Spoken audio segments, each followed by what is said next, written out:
замъка Пелеш от към входа.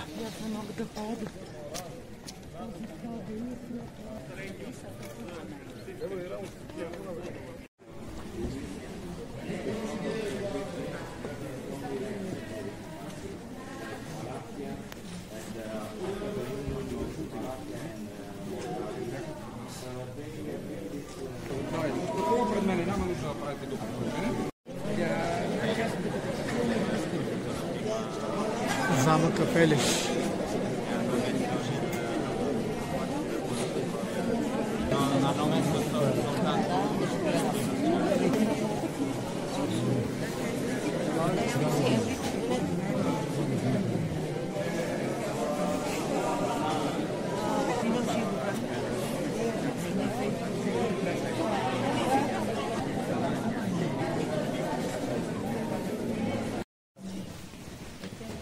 Дворец за Пелеш отвътре. Там виждам, че има още вече. Това зад нас е главният вход на замъка Пелеш. Това беше място, къде чакаме на обаче. Ще те карам листата, представя, че те е 10 зама. Това е 10 зама.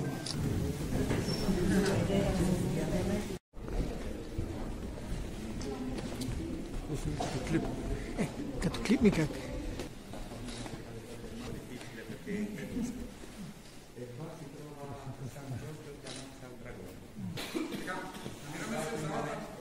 Залата на честа и залата на почестите. Това е най-голямата зала, най-високата зала в замъка Пелеш. 16 метра висока. Направена е на място на вътрешен двор. При откриването на замъка и заедно. Няма прозорци, където да влиза естествена светлина. Виждате кръвът решава да поставят отгоре този светлината в 18 година. Се отваря понякога лято, когато не горещо да отваря за влиза светлината. Но без светкалици. Светкалици се трябва да се изключат, тъй като вреждат картини и големи и така. Основна характеристика дърво издълбано тук, значи ще се включат статите. Също така вижте и двете от тази страна, през стълбището, представят предците на тази линия. Замъка Пелеш разполага с много богата колекция от ориенталски персийски линии. Белите мраморни плана.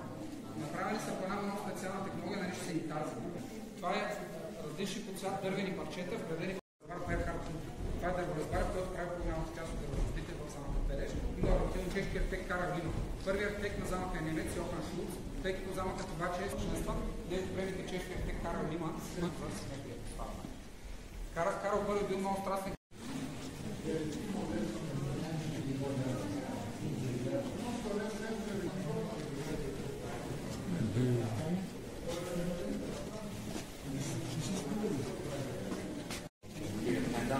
Две качки навътре още.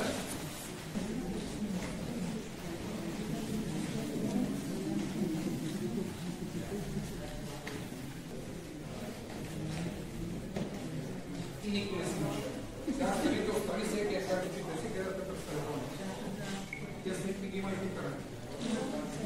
Намираме се в голямата европейска държава, датиращи между 16-19 век, оръжие от Германия, Австрия, Италия и рицарските брони. Виждате тези 5 рицарски брони, всяка една от тях между 20-25 кг, използвана в истински вълки. Голямата оръжейна зала. Цялата броня на рицаря и коня държи около 120 кг. Бити, а само в рицарските брони. Знаете, тези 9 рицарски брони. Прежда предците допаля в ръка. Зад камините има радиатор. Долу в мазето има котел.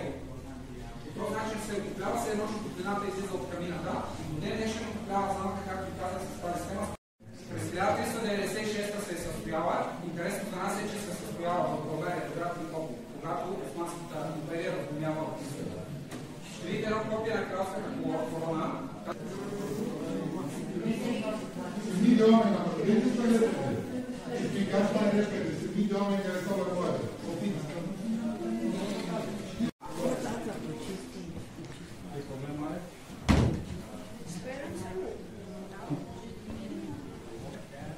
Защото се чуди къде говори.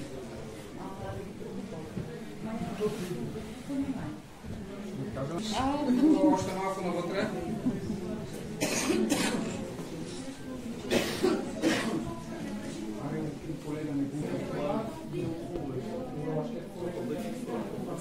Така, намираме се в офиса на краля, отново декориран в германски неоренесансов стил. Виждате, това е по-тъмен стил, но след малко рядко ще сменим стила в долните зали. От тази страна виждате два портрета. Карл I във военна униформа, Джордж Питър Хили се казва, с единственото им дете Мария, което почива само с шанса да има друг наследник. Затова Карл осиновява своя племенник Фердинанд, който заедно с Мария Сакскобургготска формират втората кралска двойка, за която ще говорим в Пелишора. На краля Йозефина от Баден. Ще видите едно изправено бюро за аудиенции, за приеми.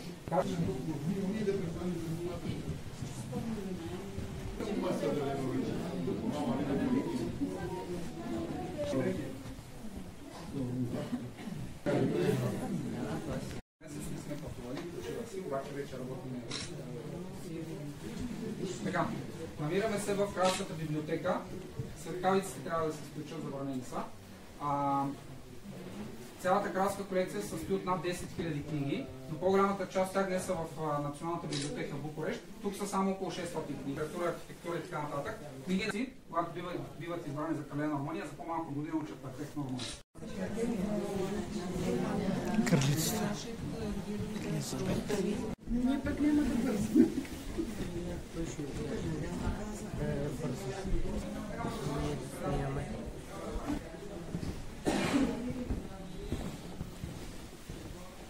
Така, намираме се в музикалната и литературната зала. В тази зала, къде се провеждала своите музикални и литературни вечери. В тази зала концерт са изнасяли някои от най-известните румънски композитори, като например композитора Джордж Енески, това е най-известният румънски композитор. Виждате, залата има добра акустика. Кралицата била много сериозен дарител за млади даровити румънски деца. Институциите и армията в страната. Кралицата се е занимавала с развитието на културата и изкуството в страната. Тук по принцип има няколко оригинални музикални инструмента. Сега е запазено само германското пиано вече. Месец-два има временна експозиция на картини на младите ученици на една немска художничка, Дора Хит се казва, която е била приятелка на кралица Елизабет. Това са нейни картини и тук спомнят нейния живот. Дора Хит е нарисувала тези картини по стените. Представят цели персонажи.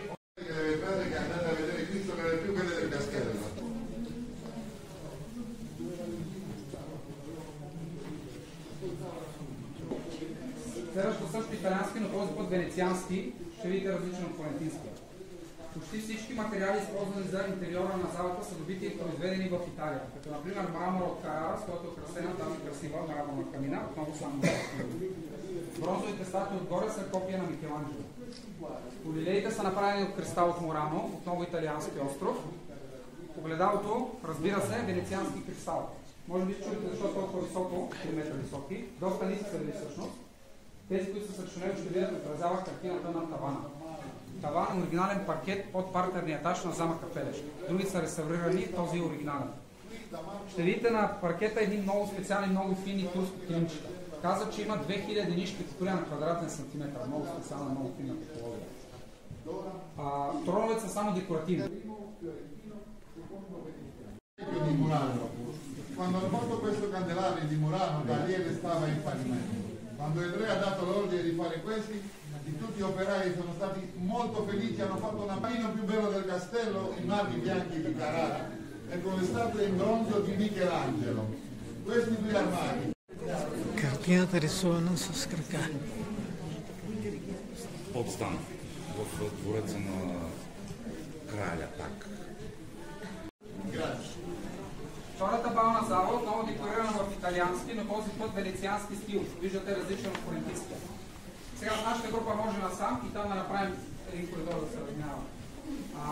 Налична залата на колоните, виждате тези големи мраморни колони, поддържат часовниката, която се вижда отвън. И също така и залата на огледалата. Виждате, залата не е много голяма. Кралят обаче искал да се забавна зала, не е много голяма. Кралят обаче искал да създаде илюзията за много по-широко пространство. Това е по-широко пространство. След малко ще се върнем там, ще видите също това огледало е поставено друго огледало в края на дългия коридор. Двете огледала едно също друго създават илюзията за безкрайни пространства. В дъното на залата в стената отново има нещо интересно. Има една дупка в стената, в която е поставено електрическо асансьорче. Кухнята се намира долу под трапезарията. Когато храната е готова, поставя се на асансьорчето и се сервира от електрически, отново много модерно за времето си. Не знам дали забелязахте, снощи в нощния ресторант беше по същия начин. С асансьорче и бързо издигат храната. Последната бална зала наричате Мавританската зала, декорирана в мавритански или арабски стил. Вдъхновена от стила на замъка Алхамбра в Испания, ако е ходил някой. Отново виждате част от колекцията ориенталски оръжия на краля по стените. Стените са покрити с позлатени нишки. Също така виждате на мебелите има едни надписи на арабски, които всъщност са цитати от Корана. Също така виждате полилеите са направени във формата на минарета, на джами, отново арабски ориенталски стил. В дъното на залата виждате една мраморна стена, което всъщност се нарича плачещия фонтан. Защо плачещ? От минаващата наблизо река Пелеш, всъщност замъкът е кръстен на реката, планинската река, която минава наблизо Пелеш. А Пелишор идва от малкия Пелеш, умалително на Пелеш. От реката се изсмуква вода. Виждате в мрамора има 6 дупки, по които водата се стича, все едно, че плаче, с това плачещият фонтан. Това била любимата зала на Карл I. Той пожелава... Стаята за пушене.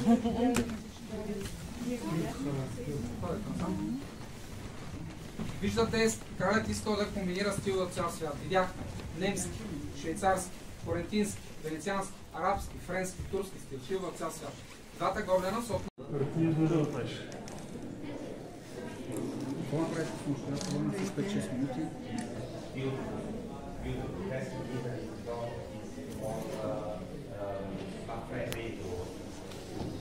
Спирам да ви обърна внимание, за тази черна метална врата е поставен първият в Европа електрически асансьор за 2 души през 1901, а тази бяла пластмасова кутия на стената, това пък е част от системата за правосмушие на замъка Пелеш. Виждате кутията, тук има едно капаче, фирма е 120 линии и срещу това ще видите най-голямото огледало в замъка Пелеш. 5 метра високо и цяло едно парче венециански кристал. Сега, от тук се отправяме към изхода. Часът е почти 10-15 минути време.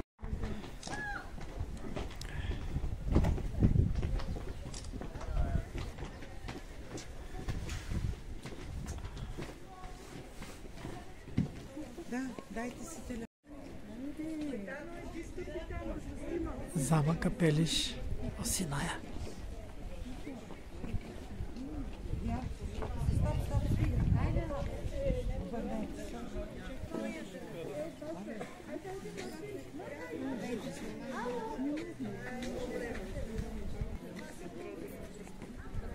Паметника на Елизавет.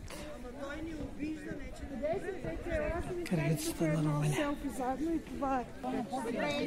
Ела, че тук се снима. Тук сега виж какво е. Строете нещо. Аз нищо не дам.